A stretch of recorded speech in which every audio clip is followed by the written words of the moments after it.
Hello friends, welcome back to our channel. आज से ठीक 1 साल पहले मैंने चाइना और इंडिया का एक कंपैरिजन किया था कि हम जीडीपी में पहले कहाँ थे, अभी कहाँ हैं। बट आज हम बात करने वाले हैं कि चाइना जो है, चाइना का जीडीपी क्या है, पर कैपिटा इनकम क्या है, उसके बाद से डिफेंस पे वो कितना खर्च करता है, हम कितना करते हैं, आर एन डी पे कितना खर्च कर रहा है, उसका फार्मा का जो सेक्टर है, हेल्थ केयर का सेक्टर है, वो कितना बड़ा है। और इंडिया मार्केट जो है, इंडिया का फार्मा हो गया, हेल्थ हो गया, स्टार्टअप्स हो गए, वो कहाँ पे अभी खड़े हुए हैं। तो इन सब चीज़ों पे एक डिटेल में बात करेंगे आज हम। सो हम ज़्यादा पीछे नहीं जाएंगे, 1965 से ही कंपेयर करेंगे, क्योंकि उसके पहले बहुत टाइम हम चाइना से आगे थे या फिर चाइना के बराबर थे एज पर जीडीपी। सो 1965 से लेके अभी तक ऑलमोस्ट चाइना जो जीडीपी ग्रोथ रेट है वो 286 टाइम्स है। बट इंडिया का जो है वो 61x पे ही है। और जो चाइना का ग्रो जीडीपी इतना रैपिडली मैसिवली ग्रो किया, उसके पीछे रीजंस थे कि 1978 में डेंग शाओपिंग ने बहुत बड़े रिफॉर्म्स किए थे। तो यहाँ पे बेसिकली एक काइंड ऑफ समरी है। जैसे चाइना का भी पर कैपिटा इनकम देखें तो ऑलमोस्ट $13,000 के आसपास है, जो कि 1965 से 4.7x हुआ है। इंडिया की बात करें तो $2730 के आसपास है। और उसके बाद से आर एन डी पे चाइना जो है वो अपनी जी डी पी का 2.44% स्पेंड करता है, बट इंडिया 0.65% ही स्पेंड करता है आर एन डी पे। डिफेंस की बात करें तो डिफेंस में चाइना $317 बिलियन स्पेंड किया था 2024 में, बट इंडिया $84 बिलियन ही करा था। हेल्थ केयर की बात करें तो हेल्थ केयर चाइना के पास, मतलब चाइना हैज़ 4.3 हॉस्पिटल्स बेड, मतलब 1,000 लोगों पे 4.3 बेड्स हैं। बट इंडिया की बात करें तो 1,000 लोगों पे सिर्फ 1.3 बेड्स ही हैं, वो भी जो मेट्रो सिटीज़ हैं वहाँ पे ज़्यादा हैं। अगर हम बिहार, यूपी, राजस्थान, मध्य प्रदेश, इन सब स्टेट्स की बात करें तो वहाँ पे पर 1,000 पीपल पे एक बेड भी नहीं है। स्टार्टअप की बात करें तो इंडिया ने मतलब 1,20,000 स्टार्टअप्स किए थे। ठीक है। चाइना की बात करें तो चाइना 3.5 लाख करके बैठा है। सो जीडीपी की बात करते हैं 1965 से 2026 तक। अगेन 1978 तक चाइना में रिफॉर्म्स उतने बड़े लेवल पे नहीं हुए थे, इसलिए इंडिया और चाइना का जो जीडीपी था वो काइंड ऑफ एक टाइम तक सेम ही था। बट उसके बाद से 1978 में जब डेंग शाओपिंग ने बहुत बड़े रिफॉर्म किए, डब्ल्यूटीओ में एंट्री मिल गई उनको, और चाइना ने जो ट्रेड्स के लिए मतलब अपने कंट्री को ओपन कर दिया, तो इस वजह से बहुत सारे मैसिव ग्रो हुए। अगर आप चार्ट देखोगे तो 2000 तक, मतलब अर्ली 90s तक सेम चल रहा था, बट 2000 आते आते ये जो गैप है बहुत ह्यूज हो गया है। अभी $20 ट्रिलियन के आसपास चाइना का जीडीपी है और हमारा जीडीपी ऑलमोस्ट $4.5 ट्रिलियन के आसपास ही है। सो यहाँ पे ईयर वाइज दिया गया है कि 1965 में इंडिया का जीडीपी $60 बिलियन के आसपास था, चाइना का $70 बिलियन के आसपास था। 1970 में $65 बिलियन और चाइना का $92 बिलियन के आसपास था। 75 में $170 बिलियन के आसपास इंडिया की जीडीपी हो गई थी और चाइना की $165 बिलियन के आसपास। फिर 80s आते आते ऑलमोस्ट सेम था। 85 में $231 बिलियन और $300 बिलियन के आसपास।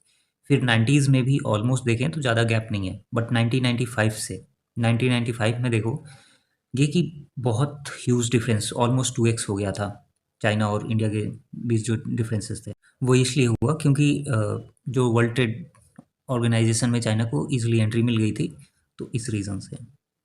और बाकी जितने भी कंट्रीज़ थे जैसे यूएस के, बहुत सारे मैन्युफैक्चरिंग यूनिट्स चाइना में शिफ्ट होना स्टार्ट हो गए थे, मतलब ऑलमोस्ट एस्टेब्लिश हो गए थे अर्ली 2000 में।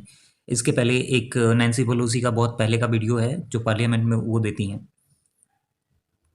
तो उसमें भी उन्होंने ज़िक्र किया था कि मतलब हमारी जो टेक्नोलॉजी है चाइना उसकी कॉपी कर रहा है, और चाइना में मतलब बेसिकली चाइना आने वाले टाइम में रूल करेगा ऐसे करके। फिर 2000 में देखें तो 2.5x हो गया, 2005 में ऑलमोस्ट 2.8x, 2010 आते आते 3x और 2015 आते आते 5x हो गया है। अभी देखें तो अभी भी 5x ही है। चाइना का जो जीडीपी है मतलब ऑलमोस्ट $1 ट्रिलियन के आसपास फर्स्ट टाइम में इसने 1995 के आसपास टच किया था। नाइन उसके बाद से अगर हम चाइना का मतलब जीडीपी ग्रोथ देखें तो 25 साल तक वो 9 to 10% मतलब डबल डिजिट में वो ग्रो करता रहा। बट इंडिया की बात करें तो ये इंडिया 6 to 7% से ग्रो करता रहा और आगे भी ऐसे ही चांसेस हैं। अगर जब तक हम डबल डिजिट में नहीं पहुंचेंगे तब तक थोड़ा सा टाइम टेकिंग होगा। पर कैपिटा इनकम की बात करें तो पर कैपिटा इनकम में पर कैपिटा इनकम की बात करें तो 1980 से लेके 2015 तक मतलब चाइना वन चाइल्ड पॉलिसी को फॉलो कर रहा था, क्योंकि उसे लग रहा था कि जो कंट्री की पॉपुलेशन है, जो चाइना की पॉपुलेशन है, वो एकदम से एक्सप्लोड ना हो जाए। तो इस रीज़न से उसने कंट्रोल करने के लिए किया। बट इंडिया की जो पॉपुलेशन है वो ग्रो करते रही। अभी हमारा जो पॉपुलेशन है 1.4 बिलियन के ऊपर ही है। अगर पर कैपिटा इनकम की बात करें तो 2000 में हमारा जो पर कैपिटा इनकम था इंडिया का वो था $440 के आसपास। और वहीं चाइना की बात करें तो चाइना का जो पर कैपिटा इनकम था वो $940 के आसपास था। बट 2000 से 2026 ऑलमोस्ट 25 साल का ही लेते हैं, तो 25 साल में चाइना कहाँ पे पहुँच गया और इंडिया अभी भी लाइक कर रहा है। चाइना का पर कैपिटा इनकम देखें तो $13,000 के आसपास आ चुका है और हमारा अभी $3,000 भी नहीं पहुँचा है।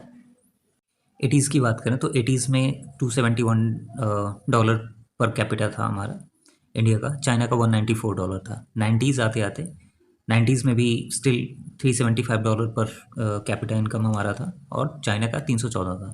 2000 में ये 2x हो गया, मतलब 445 के आसपास हमारा था, $930 के आसपास इनका था। 2010 में हम 1360 पे पहुँचे, ये 4500 क्रॉस कर गए। 2015 आते आते ये 5x हो गया और 2020 आते आते 5.5x। अभी अगर हम देखें तो अभी भी ये एक तरीके से 4x 4.7x ही है। सो आपको मेजर डिफरेंसेस पता चल रहे होंगे कि जीडीपी और per capita income. Basically 80s और 90s मतलब अर्ली 90s से चाइना कैसे उसका जो इमर्जिंग मार्केट है, इमर्जिंग मार्केट से डेवलपिंग कंट्रीज़ में रिफॉर्म होते गया।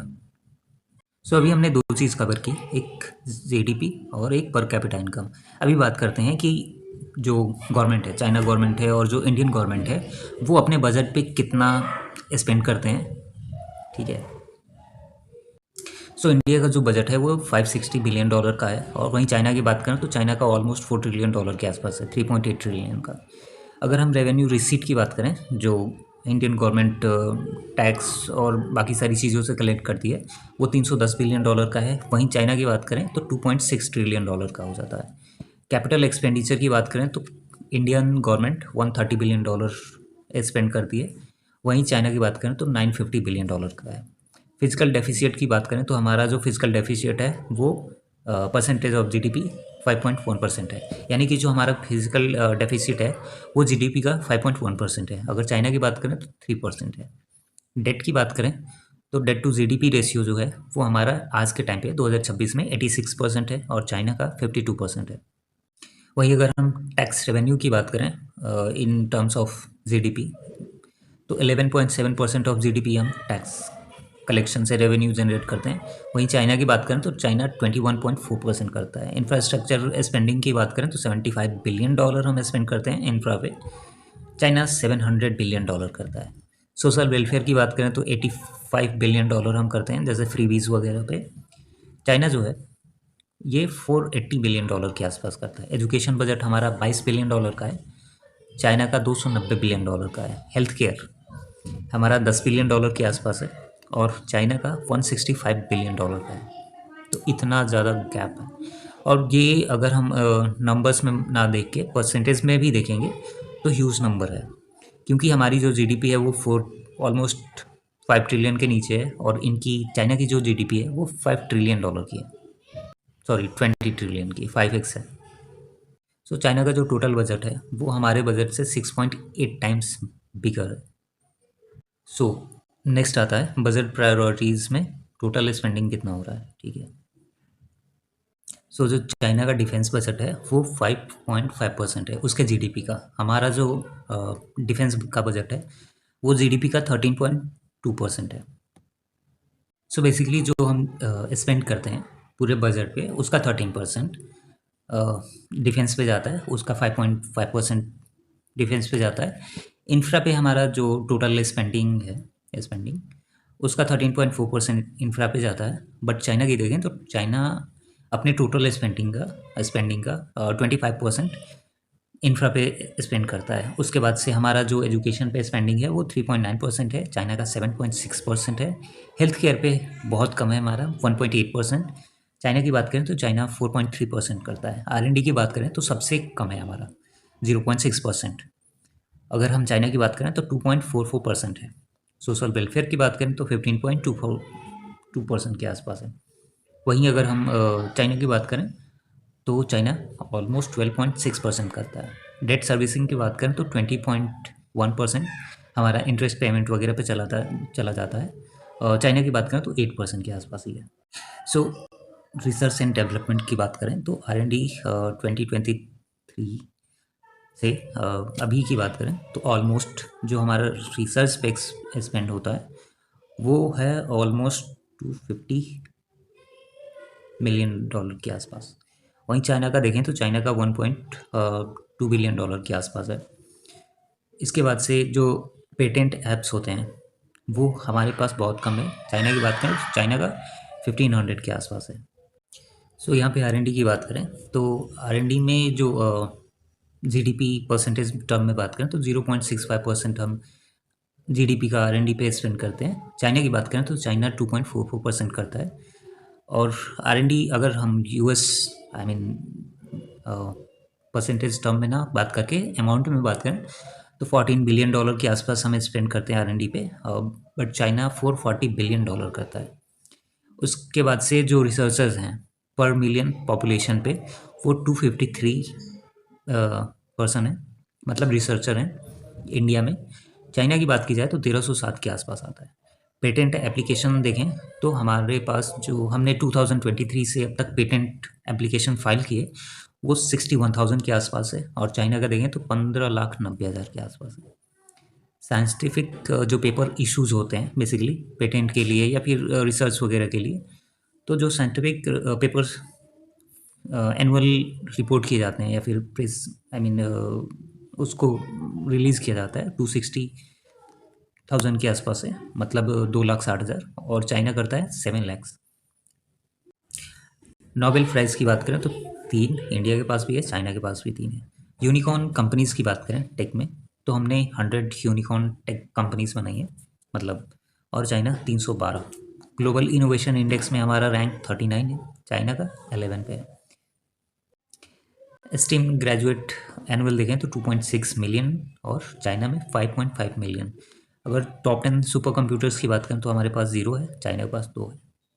तो इसका पार्ट 1 यहीं पे ख़त्म होता है। पार्ट 2 में हम और चीज़ों पे एक्सप्लोर करेंगे, चाइना और इंडिया के बीच में क्या क्या डिफरेंसेस हैं, कहाँ कहाँ ह्यूज नंबर है, ह्यूज गैप्स हैं, और चाइना से हम क्या सीख सकते हैं।